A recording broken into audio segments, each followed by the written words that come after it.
Bien, bonjour à toutes et à tous. Je vais vous parler ici d'un livre pour lequel je n'ai sans doute pas toutes les connaissances requises pour faire les commentaires adéquats à un certain nombre d'affirmations, mais qui mérite d'être largement connu. Il est paru en 2012, il est d'un très grand personnage du monde des entreprises, l'ancien président directeur général d'Essilor. Comme je m'intéresse à beaucoup de choses, je suis juriste, mais je m'intéresse à beaucoup de choses.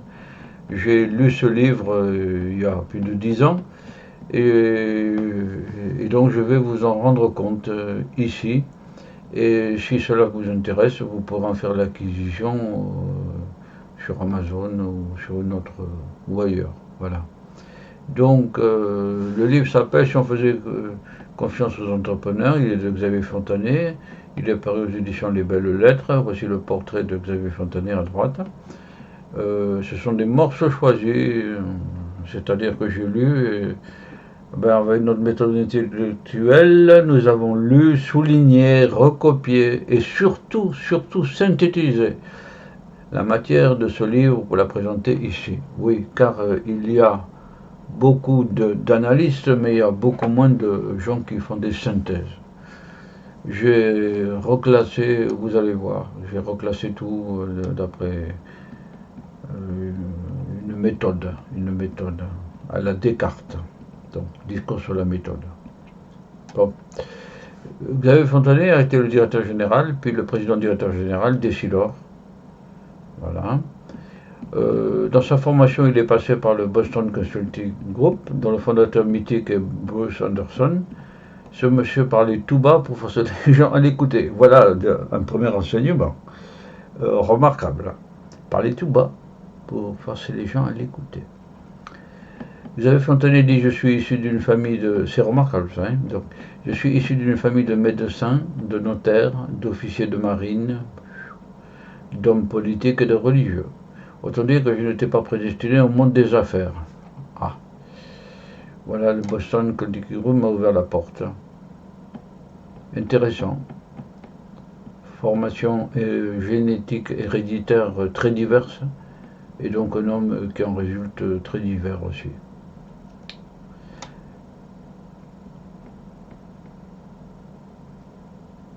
Biographie. Comte Sponville, le capitalisme est-il moral? J'en ai profité pour mettre d'autres livres, Le plaisir de penser, qui doit être bien extraordinaire, ça aussi. Voilà. Comte Sponville. Ensuite, ce sont des biographies qui figurent dans le livre à telle ou telle page, indépendamment de la biographie du livre, hein, en fin d'ouvrage. La catalexia de Hayek, ce mot désigne la science des échanges économiques. Je ne suis pas du tout économiste, moi. Hein. La science des échanges économiques. Hayek est un Autrichien, prix Nobel d'économie au XXe siècle. Voilà Friedrich Hayek. Voir aussi les bibliographies du livre. Note, au passage, j'ai pas pu la classer ailleurs, j'aurais pu, mais bon. Le Tax Misery Index est le calcul annuel des fiscalités par pays. La France est le leader mondial des pays qui paient le plus d'impôts, juste devant la Chine. Ah, oui, bon. En 2012, on apprend ça. En tout cas, la France est restée un grand pays d'imposition. Alors voilà les matières d'après lesquelles j'ai réorganisé tous les morceaux choisis que j'ai pu souligner dans le livre de Xavier Fontanet. Oui, on voit d'abord les principes, ensuite Essilor, ensuite les pays, et ensuite tout ce que j'ai pas pu ranger ailleurs. Voilà. Donc vous voyez, bon, on ne va pas détailler tout ça, mais voilà donc le plan de recomposition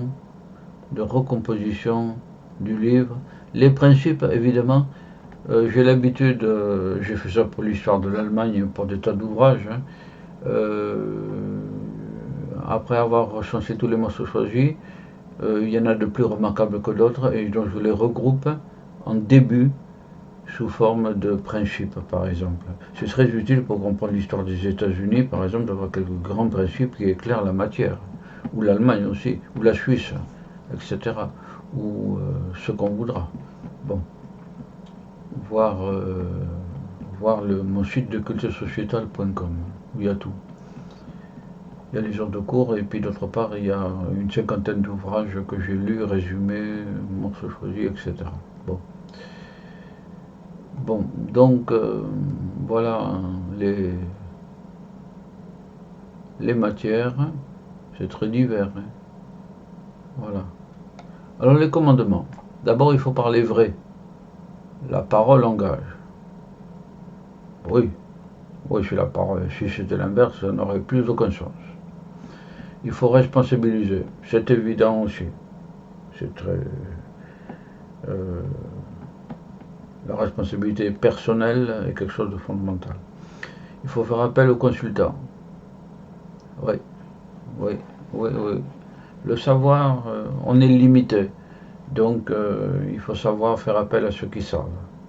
Il faut être transparent. Oui, bon. Peut-être dans le monde des entreprises, c'est pas le cas du système politique. Il faut être juste. Très bien. Il faut rendre à chacun ce qui lui est dû. Voilà. Il faut savoir faire des fêtes. Les vertus de ces fêtes sont immenses, affirme Xavier Fontanet. Voilà. Oui, sans aucun doute. Il faut réjouir le cœur de l'homme. Et de la femme, bien sûr. Homme au sens générique. Je dis souvent que l'humilité doit croître beaucoup plus vite que la part de marché. Très belle citation. L'humilité doit croître beaucoup plus vite que la part de marché. Ouais, ne pas se prendre la grosse tête. Voilà. L'humilité doit croître. Il faut accepter le changement. Ben oui, on ne va pas se révolter contre le changement, c'est pas possible. Enfin, ça me semble. Au contraire, il faut l'anticiper. L'anticipation est quelque chose de fondamental. Pour le monde des entreprises, sans aucun doute, mais le monde politique, tout ce que vous voulez. Bon, anticiper. Il faut accepter. Il faut que je fasse une vidéo sur le sens de la vie, bâtie à partir de 2 livres. L'un écrit par un père jésuite, l'autre par un sage profond de l'Inde qui... Enfin, il l'a jamais écrit, mais c'est ses disciples qui ont... Voilà. Et l'hindou dit, le premier mot que tu dois dire, c'est oui.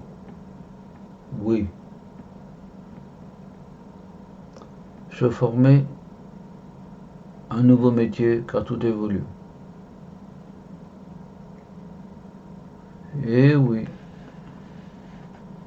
Comme il y a du changement, il faut s'adapter. Il faut durer. Oui, à raison celui qui dure, dit un vieil adage. Oui. La sécurité que donne un coup bas par rapport à la concurrence. Et sans aucun doute, sans aucun doute. Voilà. Là, ça, oui. Pas de concurrent. On est concurrent sur la qualité et sur les prix, vraisemblablement. Bourse du particulier. Deuxième rubrique. La presse financière fait le lien entre les sociétés et l'ensemble des investisseurs particuliers. Elle est très professionnelle. Ah, je ne connais pas.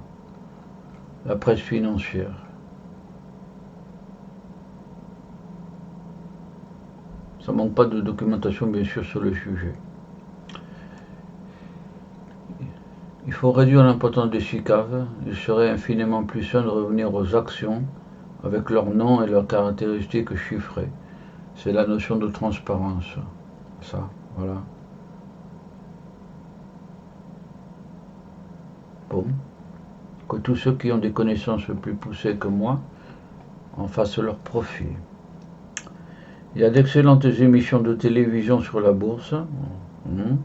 Chacun peut très bien choisir lui-même ses actions. Bon, eh bien, c'est bon à savoir.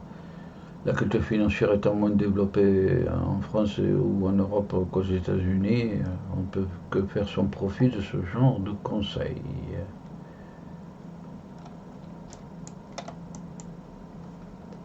Qu'y a-t-il vraiment dans un PEA, plan d'épargne en action? Personne ne connaît son contenu, c'est une boîte noire, dit Xavier Fontanet. Une boîte noire. Un PEA. Eh bien, c'est charmant.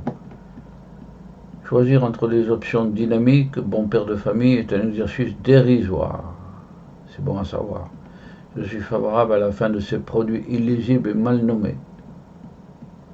Qu'ils soient mal nommés, c'est classique. Il n'y a pas que de cette matière financière qu'on fait de l'approximation. Chaque porteur doit savoir ce qu'il possède. Oui, c'est logique. Et connaître l'historique de chaque entreprise. Eh bien, voilà un bon conseil. Il y a du travail. Ce n'est pas bon de se défausser de ces sujets. Oui, sans aucun doute. Chacun doit comprendre la responsabilité personnelle. Donc, chacun doit comprendre. Mettre mot là. Confiance. Dès que la confiance règne, un petit miracle se produit. L'initiative se développe. La confiance est le plus grand actif d'une entreprise.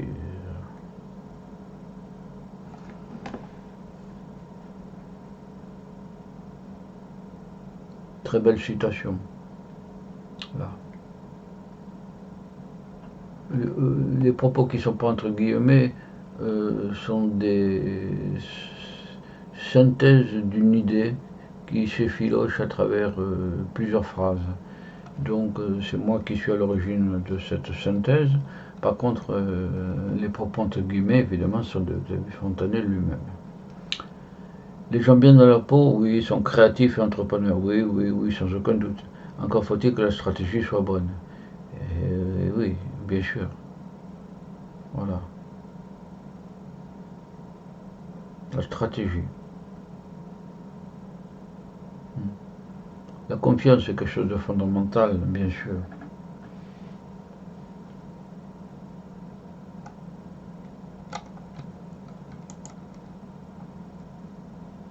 Alors, j'ai voulu, vous allez voir par la suite, il y a des affirmations, des concepts qui sont économiques, financiers. Pour tous ceux qui n'ont pas cette culture, j'ai souhaité ne pas faire des vidéos trop longues. 12-13 minutes, ça suffit, quoi. Voilà. Là, ça va encore. Voilà. Eh bien, ceci étant dit, nous passerons bientôt à la vidéo numéro 2 sur le livre de Xavier Fontanet, PDG, président directeur général d'Essilor, ancien PDG, président directeur général d'Essilor. Faut-il faire confiance aux entrepreneurs? Bien sûr, évidemment. Ok. Au revoir à toutes et à tous.